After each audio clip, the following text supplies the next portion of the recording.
Hi, my name is Dr. Erin Denil with Rejuvenate Life Chiropractic, and today I'm working on my topics of healthy ways to lose weight, and this topic will be the no-fat, low-fat craze. So this goes in that series that I started about last week, and if you like the videos, please do put a little like on it, share it, subscribe to the channel, get alerts that I've got new videos. You can find me at rejuvenatelifechiro.com. I will put all of those in the description below, so you'll be able to find those areas. But if you like the videos, then support the channel by liking. Okay, so low fat, no fat craze. Some people may remember this from like the late 90s, early 2000s, where everything was take out all of the fat, everything is lean, nothing that has fat in it. Okay, what happened? As a pro to this, people were making an effort to lose weight, and they may have been increasing their fruit and vegetable consumption just because they have lower calories and lower fat. So we might have seen some health benefits. I honestly don't have many nice things to say about this diet. I had tried this myself in high school and did not work, destroyed different areas of my health by trying to cut out the amount of fat. As a 17-year-old, I wound up losing my gallbladder. I had that taken out. I would not do the same thing today. However, there is some evidence that my low-fat, no-fat craze was a contributing factor to my gallbladder problems. So my diet, it did matter.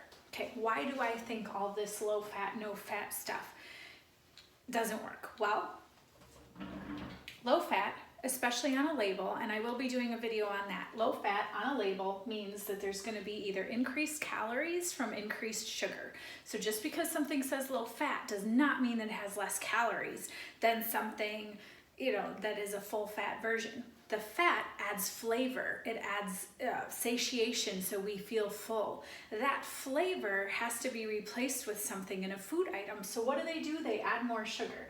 If they're not adding sugar, they're adding more sugar substitutes, which are chemicals.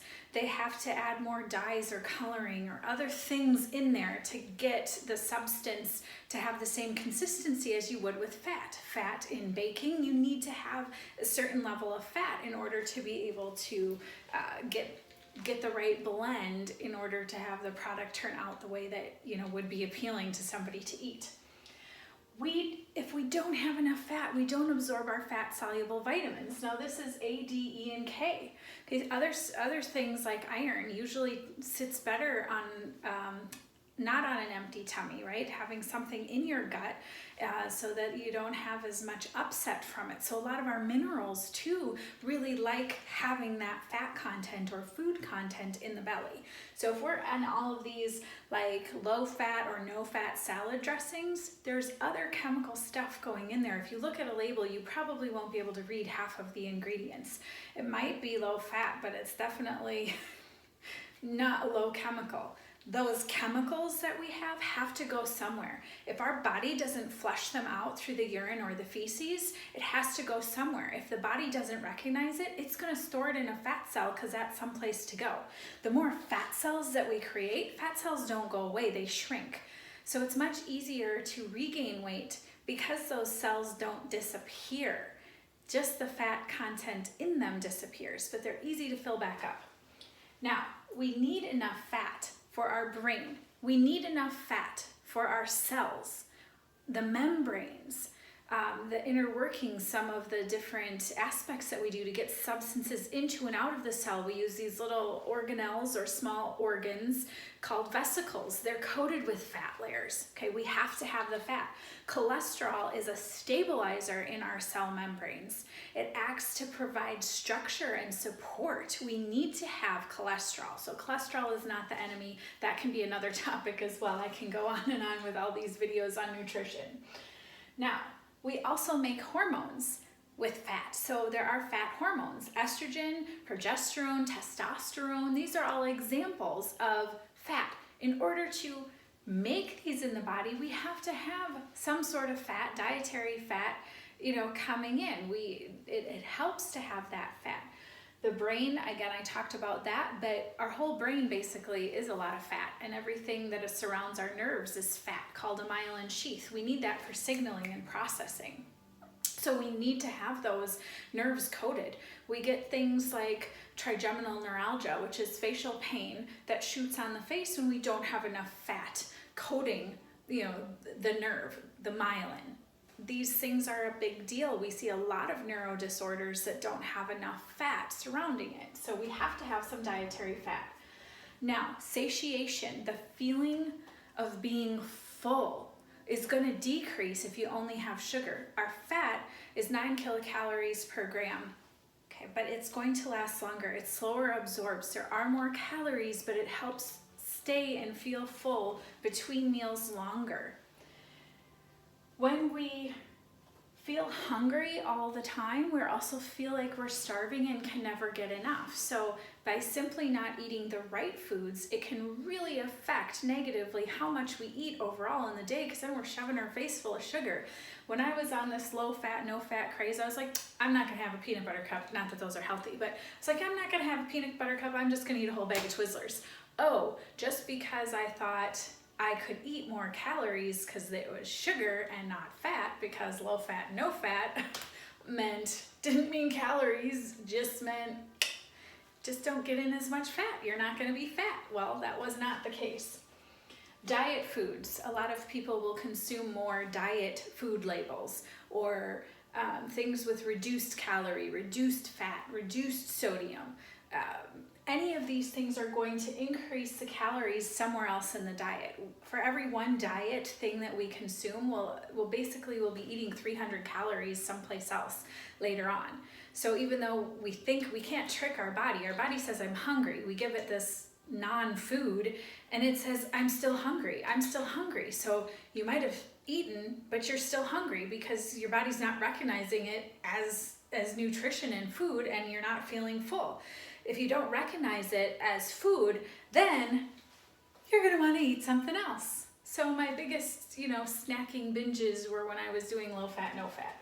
We're also in these diet foods going to be increasing the chemicals that we store in the fat cells. Like I was saying, we're increasing these things that we don't even know what it is. So they have to add something into the food. Multiple sclerosis-like symptoms have a tendency to be linked when people are eating a lot of diet food. Not saying it causes MS, just MS-like symptoms and signs. So things that we have the neurological type disorders, and we're not having smooth fluid motions. We're getting these weird headaches. If you Google a lot of the stuff that happens, brain fog and all of these things with diet foods, it's really not good. Now, I can say I've lived through this. Okay, especially with this diet food category. I grew up in a household where everything was diet. I did not know that butter browned in a pan. Did not know it. We had margarine.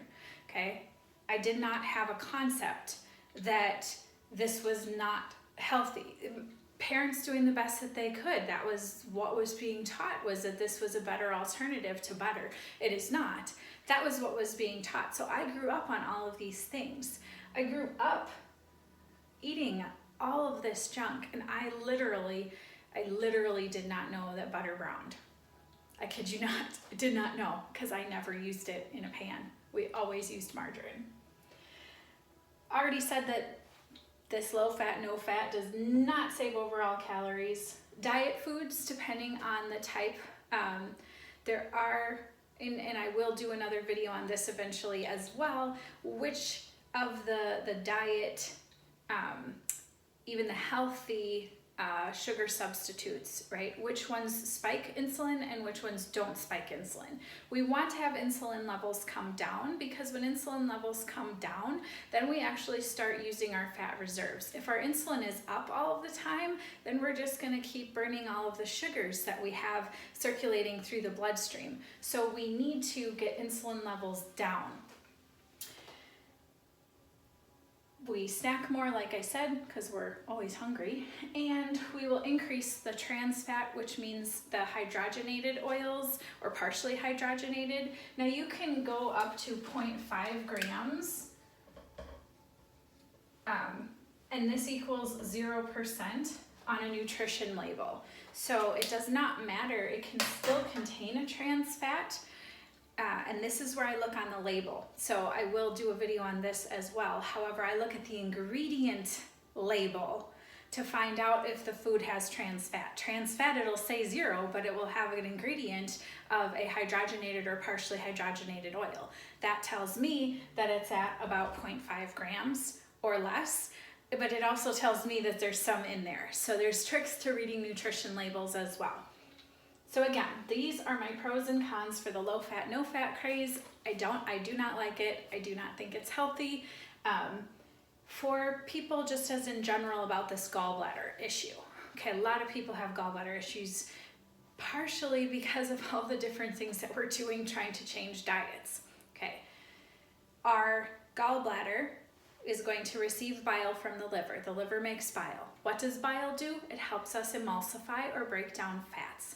Okay, fat absorption actually happens outside of the intestines. We bring it in through the lymphatic system. So we need to have ways to emulsify it. Here's where we need fat again. Fatty thing is going to help us bring fat back into the body.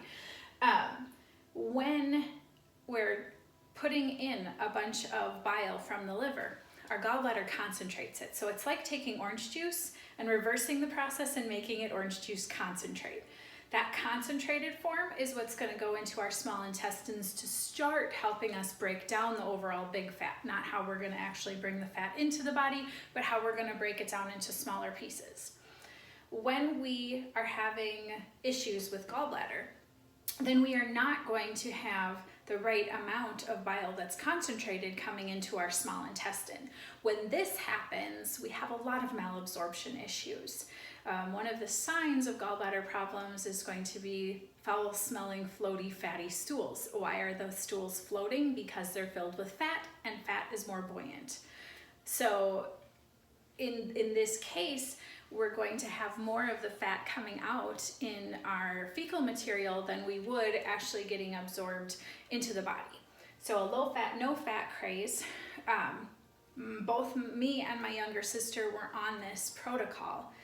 And my mom kind of got on the bandwagon too. So my mom and me and my little sister all had our gallbladders out who were following this low fat, no fat craze. It's just a correlation.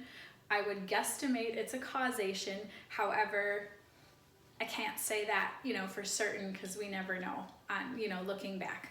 But would there be a correlation? Yes. Okay, 3 of us in the same household following a low fat, no fat craze on top of eating a whole bunch of diet foods and margarine did not like the way our bodies did not like that on our gallbladder. So low fat, no fat craze would be something I would say is not a healthy way to lose weight, but I wanted to go over it because it is that important. I want people to understand what it is that they're consuming. If you have any questions, please leave them in the comments below. Like, share, subscribe. Go to rejuvenatelifechiro.com.